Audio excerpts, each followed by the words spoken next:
കാലത്തിനടയാളങ്ങൾ കണ്ണു തുറന്നു കണ്ടിടുവിൻ. കാലം അതിനുടെ അന്ത്യത്തിൻ കർത്താവിൻ വരമാഗതമായി. നാസറെത്തും ഫാത്തിമയും മെഴുകുറിയായും ചൊല്ലുന്നു, ലോകം ഈ വിധം പോയി നാശത്തിൽ ചെന്നെത്തിയിടും. പിതാവും പുത്രനും പരിശുദ്ധാത്മാവുമായ ത്രിയേക ദൈവത്തിൻ്റെ അത്യുന്നത നാമത്തിന് എന്നും ആരാധനയും സ്തുതിയും പുകഴ്ചയും ഉണ്ടായിരിക്കട്ടെ. ഷെക്കീന ടിവിയുടെ സ്നേഹം നിറഞ്ഞ പ്രേക്ഷകരും പരിശുദ്ധ കന്യാമറിയത്തിൻ്റെ വത്സല മക്കളുമായ എൻ്റെ പ്രിയപ്പെട്ട സഹോദരങ്ങളെ, മറിയം കാലത്തിൻ്റെ അടയാളം എന്ന ഈ ശുശ്രൂഷയിലേക്ക് നിങ്ങളെല്ലാവരെയും ഏറ്റവും സ്നേഹത്തോടെ സ്വാഗതം ചെയ്യുന്നു.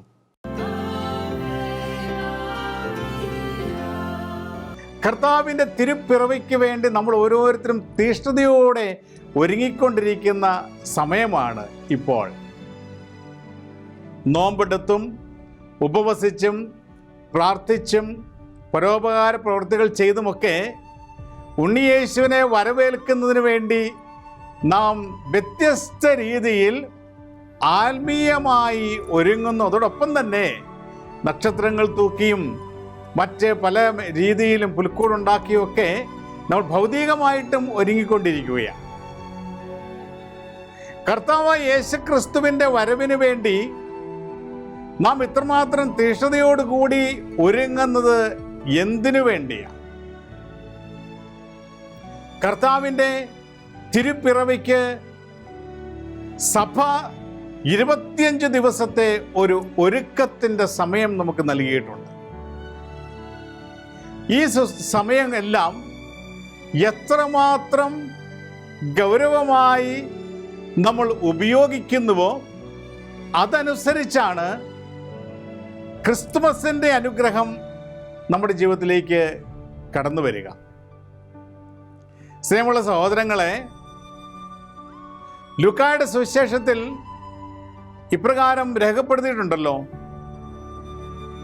കർത്താവിൻ്റെ ജനനത്തിന് ശേഷം മാലാഖ ആട്ടിടയന്മാരെ സന്ദർശിച്ച് അവർക്ക് പങ്കുവച്ച സന്തോഷത്തിൻ്റെ സദ്വാർത്തയിൽ വചനം ഇപ്രകാരം സൂചിപ്പിക്കുന്നു. ലൂക്കായുടെ സുവിശേഷത്തിൽ 2-ാം അധ്യായത്തിൻ്റെ 10ഉം 11ഉം തിരുലിഖിതങ്ങൾ, ഇതാ നിങ്ങൾക്കൊരു സന്തോഷത്തിൻ്റെ സദ്വാർത്ത ഞാൻ കൊണ്ടുവന്നിരിക്കുന്നു. ഈ ലോകത്തിലെ സകല ജനങ്ങൾക്കും വേണ്ടി ഒരു രക്ഷകൻ ജനിച്ചിരിക്കുന്നു, കർത്താവായ യേശുക്രിസ്തു.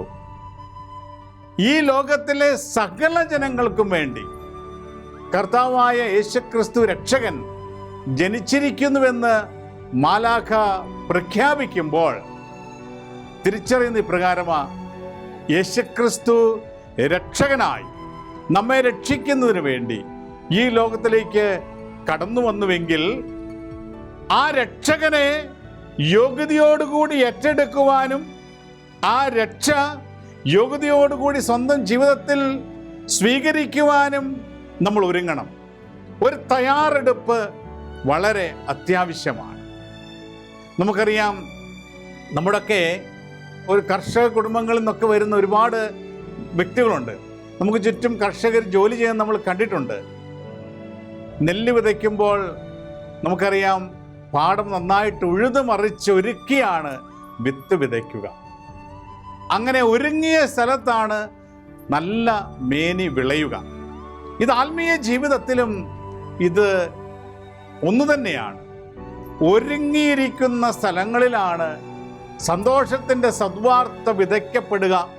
ഒരുങ്ങിയിരിക്കുന്ന കുടുംബങ്ങളിലാണ് സന്തോഷത്തിൻ്റെ സദ്വാർത്തയുമായി മാലാഖ കടന്നു വരിക. അവിടെയാണ് ഉണ്ണിയേശു പിറക്കുക, ക്രിസ്തുമസിൻ്റെ അനുഭവം ഉണ്ടാവുക. ആ ഒരുക്കം എത്രമാത്രം പ്രധാനപ്പെട്ടതാണ് നമ്മൾ തിരിച്ചറിയുക. പലപ്പോഴും പ്രിയമുള്ള സഹോദരങ്ങളെ, നമ്മുടെയൊക്കെ ജീവിതങ്ങളിൽ ഈ ഒരുക്കമില്ലാതെ മുന്നോട്ട് പോകുന്ന സാഹചര്യങ്ങൾ ഒരുപാട് ക്രിസ്മസ് നാളുകൾ അനുഗ്രഹപ്രദമാകാതെ പോകുന്നുണ്ട്. ഭൗതികമായ ആഘോഷങ്ങളിൽ മാത്രം ചുരുങ്ങി നിൽക്കുന്ന ഒരു ആത്മീയ അനുഭവമോ ആത്മീയ അനുഗ്രഹമോ ഇല്ലാതെ ഒരുപാട് ക്രിസ്മസ് രാത്രികൾ കടന്നു പോകുന്നുണ്ട്. ഇന്ന് കർത്താവിൻ്റെ തിരുപ്പിറവിക്ക് ഇനിയും 1-1.5 ആഴ്ചകൾ മാത്രം ബാക്കിയുള്ളപ്പോൾ നന്നായിട്ടുള്ള ഒരു ഒരുക്കത്തിന് വേണ്ടി നമുക്ക് പരിശ്രമിക്കാം. ഈ 2025 ഈ ക്രിസ്മസ് നാള് നമുക്കൊക്കെ ഒരു ദൈവ അനുഭവത്തിൻ്റെ നിമിഷമായി മാറുവാൻ നമുക്ക് നമ്മെ തന്നെ വിട്ടുകൊടുക്കാം. ആർക്കാണ് നമ്മെ ഈ ക്രിസ്മസിന് വേണ്ടി ഏറ്റവും മനോഹരമായി ഒരുക്കുവാൻ സാധിക്കുന്നത്? നമ്മുടെ അമ്മയായ പരിശുദ്ധ കന്യകാമറിയത്തിനാണ്. നമ്മുടെ അമ്മയായ പരിശുദ്ധ അമ്മയുടെ വിമല ഹൃദയത്തിലേക്ക് നമ്മളെ ഓരോരുത്തരെയും ഒരിക്കൽ കൂടി ഒന്ന് സമർപ്പിച്ചുകൊണ്ട് ഉണ്ണിയേശുവിന് തിരുപ്പിറവിക്ക് വേണ്ടി നമ്മളെ തന്നെ ഒരുക്കുവാൻ പരിശുദ്ധ അമ്മയോട് നമുക്ക് ആവശ്യപ്പെടാം. നമുക്ക് പ്രാർത്ഥിക്കാം, അമ്മയോട് ചേർന്ന് പ്രാർത്ഥിക്കാം. പ്രിയമുള്ള സഹോദരങ്ങളെ, യോഹന്നാന്റെ സുവിശേഷത്തിൻ്റെ 1-ാം അധ്യായത്തിൻ്റെ 1-ാം തിരുലിഖിതം ഇപ്രകാരം നമ്മെ ഓർമ്മിപ്പിക്കുന്നു: ആദിയിൽ വചനമുണ്ടായിരുന്നു, വചനം ദൈവത്തോടു കൂടിയായിരുന്നു, വചനം ദൈവമായിരുന്നു. ആദിയിൽ വചനമായിരുന്ന ദൈവം മനുഷ്യനായി പരിശുദ്ധ കന്യകാമറിയത്തിൻ്റെ ഉദരത്തിൽ ഉത്ഭവിച്ച് ഈ ലോകത്തിലേക്ക് വന്നു പിറന്നു. വചനമാണ് മാംസം ധരിക്കുന്നത്.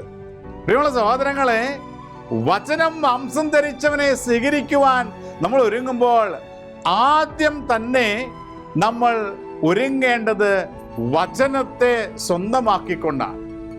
നമ്മുടെ കയ്യിലുള്ള വചനം, ദൈവവചനം, ബൈബിൾ നമ്മുടെയൊക്കെ ജീവിതം കുടുംബങ്ങളിലുണ്ട്. നമ്മൾ പലപ്പോഴും അത് വായിക്കുന്നുമുണ്ട്. എന്നാൽ ക്രിസ്മസിൻ്റെ ഒരുക്കമായി കൂടുതൽ തീക്ഷ്ണതയോടുകൂടി എന്താണ് ഞാൻ വായിക്കുന്ന ഈ വചനത്തിലൂടെ ദൈവത്തിന് എന്നോട് സംസാരിക്കാനുള്ളത് എന്ന് ദാഹത്തോടെ ആഗ്രഹിച്ച് പ്രാർത്ഥിച്ചുകൊണ്ട് നമ്മൾ വചനം വായിക്കണം. പരിശുദ്ധ അമ്മയുടെ ഉദരത്തിൽ വചനം വന്ന് മാംസം ധരിച്ചുവെങ്കിൽ ഈ വചനമാണ് നമ്മുടെ ജീവിതങ്ങളിലും നമ്മുടെ കുടുംബങ്ങളിലും മാംസം ധരിക്കേണ്ടത്. ഇന്ന് നമ്മുടെ ഈ നോമ്പുകാലം ആരംഭിച്ചതിന് ശേഷം എത്രമാത്രം ദൈവവചനം എൻ്റെ ആത്മാവിലേക്ക് ഞാൻ നുകർന്നെടുത്തിട്ടുണ്ട് എന്ന് നമുക്കൊന്ന് പരിശോധിക്കാം. ഈ വചനം മാംസമായവനെ സ്വീകരിക്കുവാൻ നാം ഒരുങ്ങുമ്പോൾ എന്നിലുള്ള ദൈവത്തിൻ്റെ വചനം എത്രമാത്രം ഞാൻ സ്വീകരിച്ചിട്ടുണ്ട്. പരിശുദ്ധ കന്യകാമറിയത്തിൻ്റെ ഉദരത്തിൽ വചനം വന്ന് പിറന്നുവെങ്കിൽ ആ വചനത്തിന് എൻ്റെ ജീവിതത്തിലും എൻ്റെ ആത്മാവിലും വന്ന് പിറക്കുവാൻ ഞാൻ എത്രമാത്രം വചനം സ്വന്തമാക്കിക്കൊണ്ടാണ് ക്രിസ്മസിന് വേണ്ടി ഒരുങ്ങുന്നത് എന്ന് നമുക്കൊന്ന് പരിശോധിക്കാം. ആദിയിൽ വചനമുണ്ടായിരുന്നു, വചനം ദൈവത്തോടു കൂടിയായിരുന്നു, വചനം ദൈവമായിരുന്നു.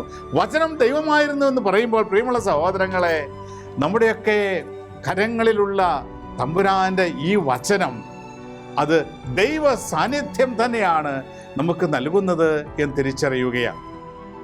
സിറോ മലബാർ സഭയിൽ നമ്മൾ പരിശുദ്ധ കുർബാന അർപ്പിക്കുമ്പോൾ ലത്തീൻ രീതിയിലാണെങ്കിലും പരിശുദ്ധ കുർബാനയുടെ സമയത്ത് സുവിശേഷം വായിക്കുന്നതിന് മുൻപ് പരിശുദ്ധ സുവിശേഷത്തെ എത്രമാത്രം ഭക്തിയോടും സ്നേഹത്തോടും കൂടിയാണ് വൈദികൻ പരികർമ്മം ചെയ്യുന്നത്, കൈകാര്യം ചെയ്യുന്നത് എന്ന് നമ്മൾ കണ്ടിട്ടുണ്ട്.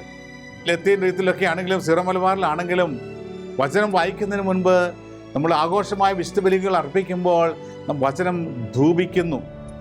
അത് ആഘോഷമായി നമ്മൾ വചനം ഉയർത്തിപ്പിടിച്ചുകൊണ്ടാണ് വചനവേദിയിലേക്ക് കടന്നു പോകുന്നത്. സിറോ മലബാർ സഭയിലും ലത്തീനിലും അങ്ങനെ തന്നെയാണ്.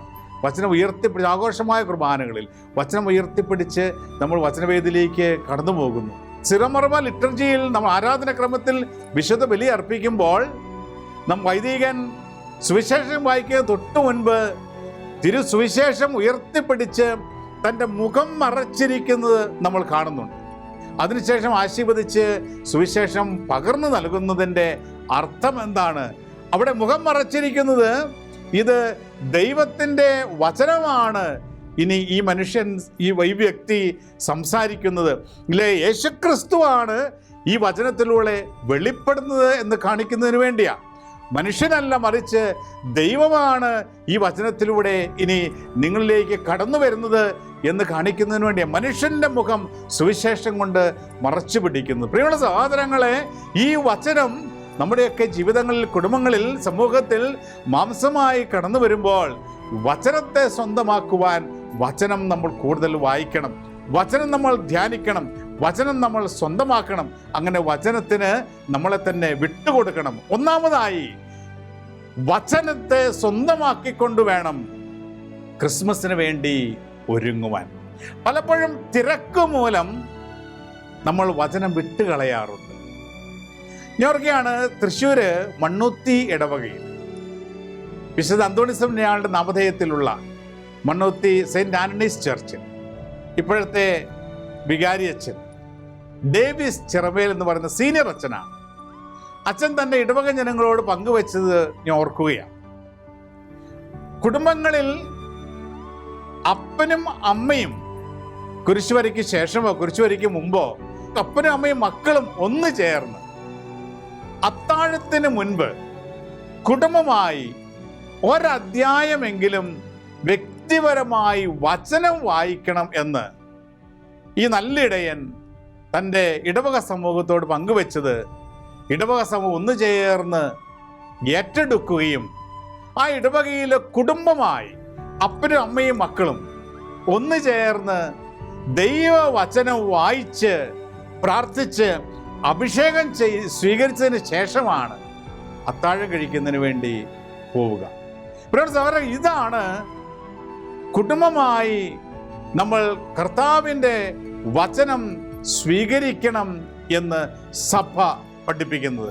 വ്യക്തിപരമായി വായിക്കുന്നാൽ നമുക്കറിയാം, നമ്മുടെ കുടുംബങ്ങളിൽ ആരെങ്കിലും പ്രാർത്ഥന കഴിയുമ്പോൾ, സന്ധ്യാപ്രാർത്ഥന കഴിയുമ്പോൾ ആരെങ്കിലും ഒരാൾ വചനം വായിക്കുന്ന രീതിയാണ് പല കുടുംബങ്ങളിലും ഉള്ളത്.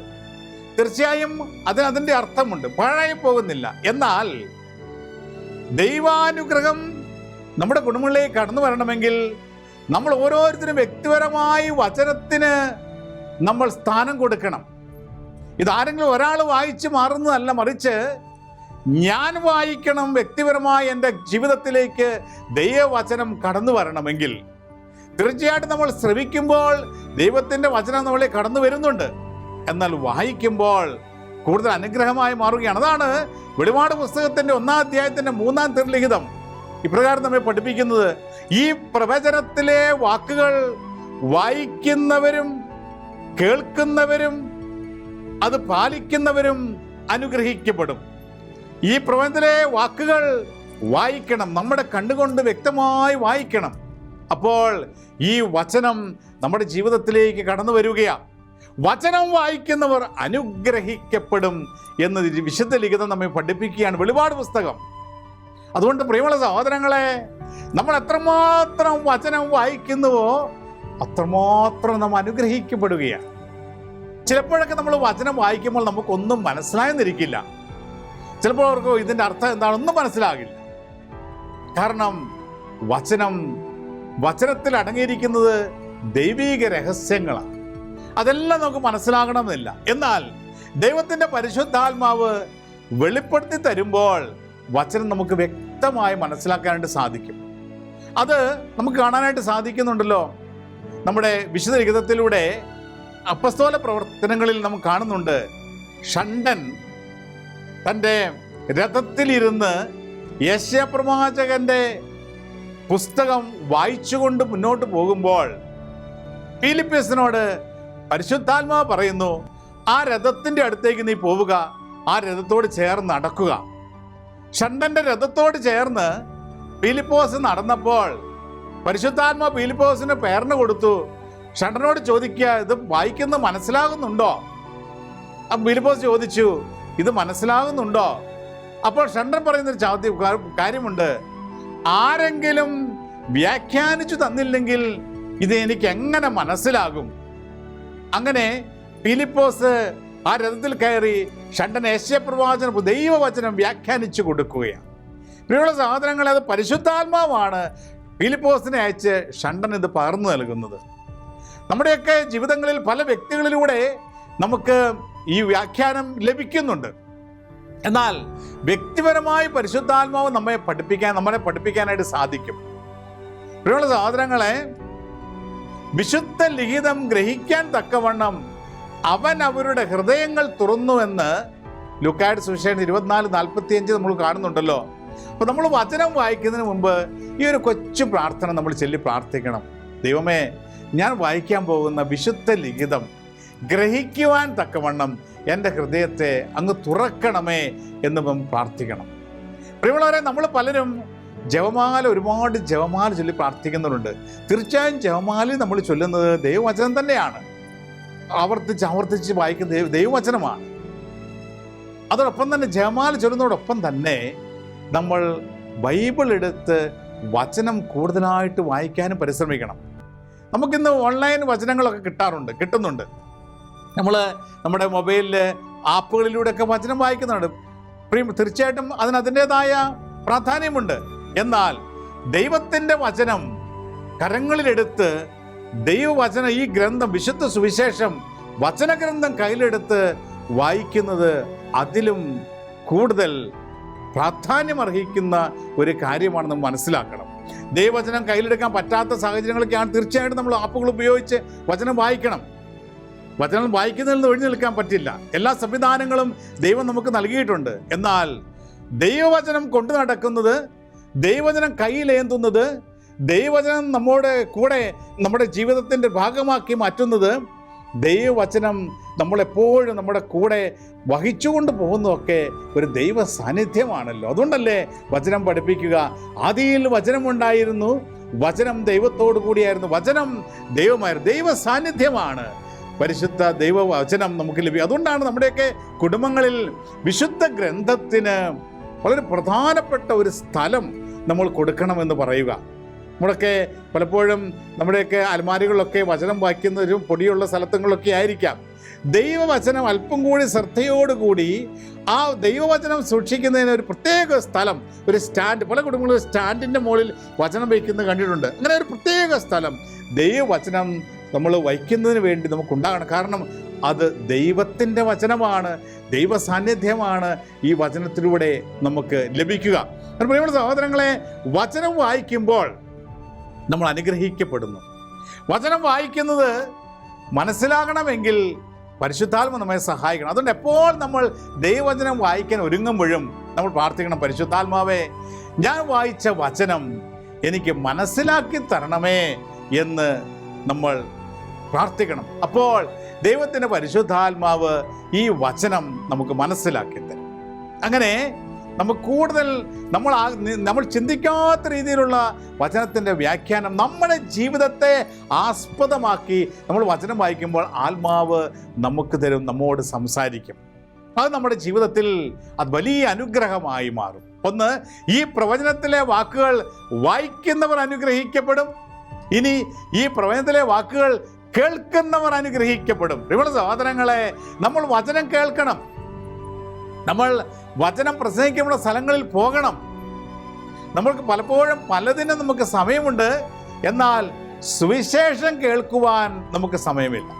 ഇല്ലെങ്കിൽ വചനം കേൾക്കുന്ന ഏതെങ്കിലുമൊക്കെ ധ്യാനങ്ങളൊക്കെ നമ്മുടെ ഇടവകളിലൊക്കെ വരുമ്പോൾ നമ്മൾ അതിനൊരു താല്പര്യം നമ്മൾ പലപ്പോഴും കൊടുക്കാത്ത സാഹചര്യം. ഞാൻ കഴിഞ്ഞ ദിവസം ഞങ്ങളുടെ ഇടവ പള്ളിയിൽ കുർബാനയ്ക്ക് പോയപ്പോൾ വികാരിച്ചിന് വലിയ വ്യസനത്തോടെ പറഞ്ഞു ഓർക്കുകയാണ്.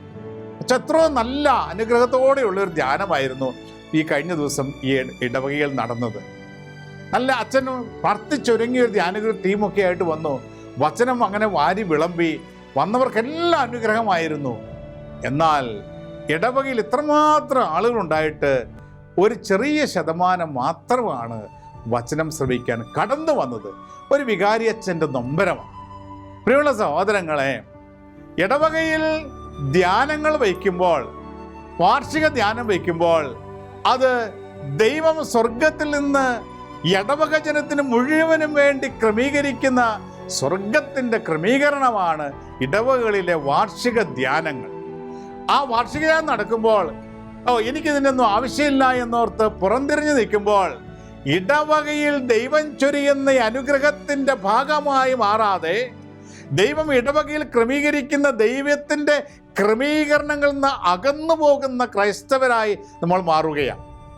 പ്രിയമുള്ള സഹോദരങ്ങളെ, ഇത് ദൈവവചനം എവിടെയൊക്കെ പ്രഘോഷിക്കപ്പെടുന്നുവോ അവിടെയൊക്കെ കടന്നു ചെന്ന് വചനം കേൾക്കണം നമ്മുടെ കാതുകളിലൂടെ. ആ വചനം നമ്മുടെ ആത്മാവിലേക്ക് കടന്നു വരണം. അവിടെയാണ് നമ്മൾ അനുഗ്രഹിക്കപ്പെടുന്നത്. തീക്ഷ്ണതയോടുകൂടി വചനം പങ്കുവയ്ക്കുന്ന ധ്യാന കേന്ദ്രങ്ങളിലൊക്കെ അനേകർ പോയി പ്രാർത്ഥിക്കുന്നു, വചനം കേൾക്കുന്നുണ്ട്. അനുഗ്രഹമാണ്. ദൈവത്തിൻ്റെ വചനം എവിടെയൊക്കെ വിളമ്പുന്നുവോ സാധിക്കുമ്പോഴെല്ലാം ആ വചനം സ്വന്തമാക്കുവാൻ മനുഷ്യൻ ആഗ്രഹിക്കുകയാണ്, പരിശ്രമിക്കുകയാണ്. ആ ഒരു ദാഹം, ദൈവവചനത്തോടുള്ള ഒരു ദാഹം ക്രൈസ്തവരായ നമുക്കുണ്ടാകണം. ആ ദൈവവചനത്തോടുള്ളൊരു ദാഹത്തോടു കൂടി ദൈവവചനം ജീവിതങ്ങളിൽ സ്വന്തമാക്കുമ്പോഴാണ് മനുഷ്യനായി അവതരിച്ചവൻ്റെ യഥാർത്ഥമായ സാന്നിധ്യവും അനുഗ്രഹവും നമുക്ക് അനുഭവിക്കുവാനായി ക്രിസ്മസ് നാളിൽ സാധിക്കുകയുള്ളൂ. അതുകൊണ്ട് പ്രിയമുള്ള സഹോദരങ്ങളെ, ഒന്ന് വളരെ പ്രാധാന്യത്തോടു കൂടി തന്നെ ദൈവവചനത്തിന് നമ്മുടെ ജീവിതത്തിൽ സ്ഥാനം കൊടുക്കുകയും അത് വായിക്കുകയും അത് കേൾക്കുകയും അത് പാലിക്കുകയും ചെയ്യുമ്പോൾ നമ്മൾ അനുഗ്രഹിക്കപ്പെടുകയാണ്. ഈ ക്രിസ്മസ് നാള് അനുഗ്രഹിക്കപ്പെടുകയാണ്. ഇനി പ്രിയമുള്ള സഹോദരങ്ങളെ, അടുത്തതായി ക്രിസ്മസിന് വേണ്ടി നമ്മൾ ഒരുങ്ങുമ്പോൾ നമ്മൾ പരിശുദ്ധ അമ്മ വചനം സ്വീകരിച്ച ഉടനെ തന്നെ ഇതാ കർത്താവിൻ്റെ ദാസി എന്ന് പറഞ്ഞുകൊണ്ട് ആ വചനം സ്വന്തമാക്കി കഴിഞ്ഞപ്പോൾ അമ്മ എന്ത് ചെയ്തു? അമ്മ തൻ്റെ സഹായവും സാന്നിധ്യവും ആവശ്യമുള്ള എൻ്റെ ഇളയമ്മയായ എലീശ പുണ്യവതിയുടെ അടുത്തേക്ക് അമ്മ യാത്ര ചെയ്യുകയാണ്. അവിടെ കടന്നു ചെന്ന് ആ മകളെ സഹായിക്കുകയാണ്. ദൈവത്തിൻ്റെ വചനം സ്വന്തമാക്കുന്ന മക്കൾ എപ്പോഴും പുണ്യപ്രവൃത്തികളിൽ വ്യാപൃതരായിരിക്കുമെന്ന ഒരു തിരിച്ചറിവാണ് പരിശുദ്ധ അമ്മയുടെ ജീവിതത്തിലൂടെ നമുക്ക് ലഭിക്കുക. പുണ്യപ്രവൃത്തികൾ ചെയ്യുന്നവർ, ദൈവത്തിൻ്റെ വചനം സ്വീകരിക്കുന്നവർ, അവർ ആ വചനം സ്വന്തമാക്കി സ്വാർത്ഥതയുള്ളതാക്കി മാറ്റാതെ ആ വചനം ജീവിക്കുകയാണ്. അമ്മ വചനം ജീവിക്കാൻ തുടങ്ങുകയാണ്. എങ്ങനെയാണ്? ആവശ്യമുള്ള ഒരു വ്യക്തിയുടെ അടുത്തേക്ക് കടന്നു ചെന്ന് അത് പങ്കുവയ്ക്കുകയാണ്. പ്രിയമുള്ള സഹോദരങ്ങളെ, നമുക്ക് അല്പ സാമ്പത്തികമായ ദൈവം നമ്മളെ അനുഗ്രഹിച്ച് ഉയർത്തിയിട്ടുണ്ടെങ്കിൽ ഈ ക്രിസ്മസ് നാളിൽ എന്നെ അനുഗ്രഹിച്ചതുപോലെ അനുഗ്രഹം ലഭിക്കാത്ത പാവപ്പെട്ടവരൊക്കെ നമ്മുടെ ചുറ്റുപാടും ഉണ്ടാകാം. അവർക്കൊക്കെ നമ്മൾ സഹായമായി കടന്നു ചെല്ലണം. വചനം പകർന്നു നൽകണം. വചനം നമ്മൾ സ്വന്തമാക്കി വയ്ക്കുകയല്ല, അത് ഇല്ലാത്തവന് നമ്മുടെ ജീവിതത്തിലൂടെ വചനം ജീവിക്കുന്ന ഒരു വ്യക്തിയായി പകർന്നു നൽകുവാനുള്ള ഒരു സന്മനസ്സും നമുക്ക് ഈ ക്രിസ്മസ് നാളിൽ ഉണ്ടാകുന്നതിന് വേണ്ടി നമുക്ക് പ്രാർത്ഥിക്കാം. കാരണം കർത്താവ് നൽകിയ അനുഗ്രഹങ്ങൾ നമ്മൾ ഏറ്റെടുക്കുമ്പോൾ അത് എത്രമാത്രം പങ്കുവയ്ക്കുന്നോ അതനുസരിച്ചാണ് ദൈവത്തെ നമ്മളെ നിറയ്ക്കുവാനായിട്ട് സാധിക്കുക. അതുകൊണ്ട് ചിലപ്പോൾ നമ്മൾ ആരുടെയെങ്കിലും അടുത്ത് പോകാതിരിക്കുന്ന വ്യക്തികളുണ്ടെങ്കിൽ, ചില കുടുംബങ്ങളിൽ വാർദ്ധക്യത്തിൽ കഴിയുന്നവരോ അങ്ങനെയൊക്കെയുള്ള വ്യക്തികളുടെ അടുത്തേക്ക് നമ്മൾ കടന്നു ചെല്ലണം. രോഗികളെ സന്ദർശിക്കണം. ചില രോഗികൾക്ക് ചികിത്സിക്കാൻ പൈസയിൽ നമുക്കറിയാവുന്നവരാണെങ്കിൽ നമുക്ക് അതിനുള്ള അനുഗ്രഹം ദൈവം നൽകിയിട്ടുണ്ടെങ്കിൽ നമ്മൾ കൊടുക്കണം. അവർ ഡയാലിസിന് വേണ്ടിയിട്ടോ അല്ലെങ്കിൽ മരുന്ന് വാങ്ങിക്കുന്നതിന് വേണ്ടിയിട്ടോ അല്ലെങ്കിൽ വീട്ടിലൊരു കിടപ്പ് രോഗികളാണെങ്കിൽ നല്ല ബെഡില്ല, ബെഡ് സോറൊക്കെ വരുന്നൊരു സാഹചര്യത്തിൽ നല്ലൊരു ബെഡൊക്കെ വാങ്ങിക്കുവാനായിട്ട് അല്ലെങ്കിൽ വാട്ടർ ബെഡൊക്കെ വാങ്ങിക്കാനായിട്ടൊക്കെ അവരെ നമ്മൾ സഹായിക്കണം. വ്യത്യസ്ത രീതിയിൽ പാവപ്പെട്ടവരെ നമ്മൾ സഹായിക്കുമ്പോൾ ദൈവത്തിൻ്റെ വചനം ജീവിക്കുന്ന മക്കളായി നമ്മൾ മാറുകയും ദൈവവചനം നമ്മളെ സ്വന്തമായി കണക്കാക്കുകയും ക്രിസ്മസിലേക്ക് ദൈവം വചനം മാംസമായി കടന്നു വരുന്ന ഉണ്ണിയേശുവിൻ്റെ പ്രത്യേകമായ സാന്നിധ്യവും അനുഭവത്തിലൂടെ നമുക്ക് ഏറ്റെടുക്കുവാനായിട്ട് സാധിക്കുമെന്നുള്ള ഒരു തിരിച്ചറിവാണ് ഇന്ന് നമുക്ക് പരിശുദ്ധ അമ്മയുടെ ജീവിതത്തിലൂടെ നമുക്ക് ലഭിക്കുക. പ്രിയമുള്ള സഹോദരങ്ങളെ, ഈ കാലഘട്ടത്തിൽ വചനം നമ്മുടെ ജീവിതത്തിലേക്ക് കടന്നു വരുവാൻ നമ്മൾ ആഗ്രഹിക്കുമ്പോൾ വെറുപ്പുള്ളിടത്ത് ജ്ഞാനം കടന്നു വരില്ല എന്നുള്ളൊരു സത്യം കൂടെ നമ്മൾ മനസ്സിലാക്കണം. എവിടെ പാപമുണ്ടോ, എവിടെ കപടതയുണ്ടോ, എവിടെ വെറുപ്പുണ്ടോ, എവിടെ അഹങ്കാരമുണ്ടോ, എവിടെ സ്വാർത്ഥതയുണ്ടോ, എവിടെ ഞാനെന്ന ഭാവമുണ്ടോ, എവിടെ അശുദ്ധിയുണ്ടോ, എവിടെ വൈരാഗ്യമുണ്ടോ, എവിടെ പ്രതികാര ചിന്തയുണ്ടോ, എവിടെ ക്ഷമിക്കാത്ത സാഹചര്യമുണ്ടോ, വചനം കടന്നു വരില്ല. പ്രിയമുള്ളവരെ, വചനം നമ്മുടെ ജീവിതത്തിൽ തിന്മയുമായി സഹകരിക്കുന്ന ഒരു സാഹചര്യമുണ്ടെങ്കിൽ വചനം കടന്നു വരാം, പക്ഷേ വചനത്തിന് ഫലം പുറപ്പെടുവിക്കാൻ സാധിക്കില്ല. അതുകൊണ്ട് ഈ ആഗമന കാലത്തിലൂടെ കടന്നു പോകുമ്പോൾ ഇപ്രകാരമുള്ള ഏതെങ്കിലുമൊക്കെ ഉള്ള തിന്മയുടെ മേഖലകൾ നമ്മുടെ ജീവിതത്തിൽ ഉണ്ടെങ്കിൽ അതെല്ലാം കുമ്പസാരത്തിൽ ഇറക്കി വെച്ച്, കുമ്പസാരം എന്ന കൂദാശയിലൂടെ അതെല്ലാം ദൈവകരങ്ങളിലേക്ക് ഏൽപ്പിച്ചു കൊടുത്തുകൊണ്ട് സ്വതന്ത്രരായി പാപത്തിൻ്റെ എല്ലാ പിടികളിൽ നിന്ന് വിമുക്തരാകുവാൻ ദൈവം നമ്മോട് ആവശ്യപ്പെടുകയാണ്. നമ്മുടെ ജീവിതത്തെ നമുക്കൊന്ന് വിശകലനം ചെയ്യണം, പരിശോധിക്കണം. വചനത്തിൻ്റെ അടിസ്ഥാനത്തിൽ എപ്രകാരമാണ് ക്രിസ്മസിന് വേണ്ടി നാം ഒരുങ്ങുന്നത് എന്ന്. പാപമില്ലാതെ ജീവിച്ച പരിശുദ്ധ അമ്മയെ ദൈവം പരിശുദ്ധനായവന് ജനിക്കുവാൻ തിരഞ്ഞെടുത്തുവെങ്കിൽ പാപിയായ മനുഷ്യൻ പാപത്തെ വെറുത്തുപേക്ഷിച്ചുകൊണ്ട് കുമ്പസാരക്കൂടിൽ ഏറ്റുപറഞ്ഞുകൊണ്ട് വിശുദ്ധ ജീവിതത്തിലേക്ക് കടന്നു വരുന്നത് കാണുമ്പോഴാണ് പരിശുദ്ധനായവൻ നമ്മുടെ ജീവിതങ്ങളെ ഏറ്റെടുക്കുകയും അനുഗ്രഹിക്കുകയും ചെയ്യുക. അത് നമ്മുടെ ഉത്തരവാദിത്വമാണ്. വിശുദ്ധീകരിക്കപ്പെട്ട ജീവിതത്തെ ദൈവത്തിന് ഈ ക്രിസ്തുനാളിൽ കാഴ്ചവെക്കുക എന്നുള്ളത് നമ്മുടെ ഉത്തരവാദിത്വമാണ്. പൊന്നും മീറയും കുന്തിരിക്കവും പൂജരാജാക്കന്മാർ കാഴ്ചവെച്ചുവെങ്കിൽ പ്രിയമുള്ള സഹോദരങ്ങളെ, ഈ ക്രിസ്മസ് നാളിൽ എന്താണ് ഉണ്ണിയേശുവിനെ കാഴ്ചവെക്കുവാൻ ഞാനും നിങ്ങളും ഒരുക്കിക്കൊണ്ടിരിക്കുന്നത് എന്ന് ഈ കാലഘട്ടത്തിൽ, ഈ ദിവസങ്ങളിൽ നാം പരിശോധിക്കണം. ക്രിസ്മസ് നാളിൽ ആ വിശുദ്ധ ബലിയർപ്പണത്തിൽ എന്താണ് എനിക്ക് എൻ്റെ കർത്താവിന് കാഴ്ചവെക്കുവാനുള്ളത്? പരിശുദ്ധി നിറഞ്ഞ എൻ്റെ ശരീരം, വചനം നിറഞ്ഞ എൻ്റെ ആത്മാവ്, മറ്റുള്ളവരെ സഹായിക്കുന്ന, വചനം പങ്കുവെച്ച് നൽകുന്ന, വചനം ജീവിക്കുന്ന എൻ്റെ ജീവിതം എൻ്റെ കർത്താവിന് പൊന്നും മീറയ്ക്കും കുന്തിരിക്കത്തിനും പകരമായി കാഴ്ചവെക്കുവാൻ നമുക്ക് സാധിച്ചാൽ നമ്മുടെ കാഴ്ചയർപ്പണം ദൈവസന്നിധിയിൽ സ്വീകാര്യമാവുകയും നമ്മൾ അനുഗ്രഹിക്കപ്പെടുകയും ചെയ്യുകയാണ്. അതുകൊണ്ട് പ്രിയമുള്ള സഹോദരങ്ങളെ, ക്രിസ്മസിൻ്റെ വിശുദ്ധ ബലിയർപ്പിക്കുവാൻ നാം കടന്നു പോകുന്നതിന് മുൻപ് കാഴ്ച വസ്തുക്കൾ ഒരുക്കണം. നമ്മൾ ഈ ദിവസങ്ങൾ ഉണ്ണിയേശുവിന് സമർപ്പിക്കുവാനുള്ള കാഴ്ച വസ്തുക്കൾ ഒരുക്കേണ്ട ദിവസങ്ങളാണ്, നിമിഷങ്ങളാണ്. നമുക്ക് നമ്മുടെ കുട്ടികളൊക്കെ ക്രിസ്മസ് നാളിൽ ക്രിസ്മസിന് വേണ്ടി ഒരുങ്ങുന്ന ചില ശീലങ്ങളുണ്ടല്ലോ. ചില പുണ്യപ്രവൃത്തികൾ ചെയ്ത് ഉണ്ണിയേശുവിന് വേണ്ടി നല്ലൊരു ഉടുപ്പ്, ചില പരോപകാര പ്രവൃത്തികൾ ചെയ്ത് ഉണ്ണിയേശുവിന് വേണ്ടി ഒരു തൊപ്പി, ചില വ്യത്യസ്തമായ നന്മകളൊക്കെ ചെയ്ത് ചില പ്രാർത്ഥനകളൊക്കെ ചൊല്ലി ഉണ്ണീശോയ്ക്ക് തണുപ്പത്ത് പുതയ്ക്കാൻ ഒരു പുതപ്പ് എന്നൊക്കെ പറഞ്ഞ് നമ്മൾ ആത്മീയമായി നമ്മുടെ കുട്ടികളൊക്കെ പല സ്ഥലങ്ങളിലും ഒരുങ്ങുന്നത് കാണുന്നുണ്ട്. ഇതുപോലെ നമ്മൾ ഓരോരുത്തരും, അത് കുട്ടികൾക്ക് മാത്രമല്ല, എല്ലാ വ്യക്തികളും ക്രിസ്മസിന് വേണ്ടി ഒരുങ്ങേണ്ടിയിരിക്കുന്നു. അത് പല രീതിയിലും നമുക്ക് ഒരുങ്ങാനായിട്ട് സാധിക്കും. പരിശുദ്ധാത്മ ആലോചന ചോദിക്കുമ്പോൾ പരിശുദ്ധാത്മ നമ്മോട് പറയും, ഇന്ന കാര്യങ്ങൾ ഇന്ന രീതിയിൽ നീ ഒരുങ്ങണം. അപ്പം നമ്മളെ തന്നെ ഒരുക്കി ക്രിസ്മസ് നാളിൽ നമുക്ക് കാഴ്ച വസ്തുക്കൾ ഒരുക്കിക്കൊണ്ട് വേണം നമ്മൾ ക്രിസ്മസിൻ്റെ ബലിയർപ്പിക്കുവാൻ കടന്നു പോവുക. അതുകൊണ്ട് പ്രിയമുള്ള സഹോദരങ്ങളെ, അത് ക്ഷമിച്ചുകൊണ്ടാകാം, സഹിച്ചുകൊണ്ടാകാം, പ്രാർത്ഥിച്ചുകൊണ്ടാകാം, ഉപവസിച്ചുകൊണ്ടാകാം, ഇതുവരെ ചെല്ലാത്ത ചില വ്യക്തികളുടെ അടുത്ത് കടന്നു ചെന്ന് ആ സൗഹൃദം പങ്കുവെച്ചുകൊണ്ടാകാം, നമുക്ക് ലഭിച്ച സമ്പത്തിൻ്റെ ഓഹരി മറ്റുള്ളവർക്ക് പകർന്നു നൽകിക്കൊണ്ടാകാം. ഏതൊക്കെ രീതിയിലാണോ ക്രിസ്മസിന് വേണ്ടി ഒരുങ്ങുവാൻ പരിശുദ്ധാത്മാ പ്രേരണ നൽകുന്നത്, അത് ഏറ്റെടുക്കേണ്ട ദിവസങ്ങളാണ് ഇനി നമ്മുടെ മുൻപോട്ടുള്ള ഈ ഏതാനും ദിവസങ്ങൾ.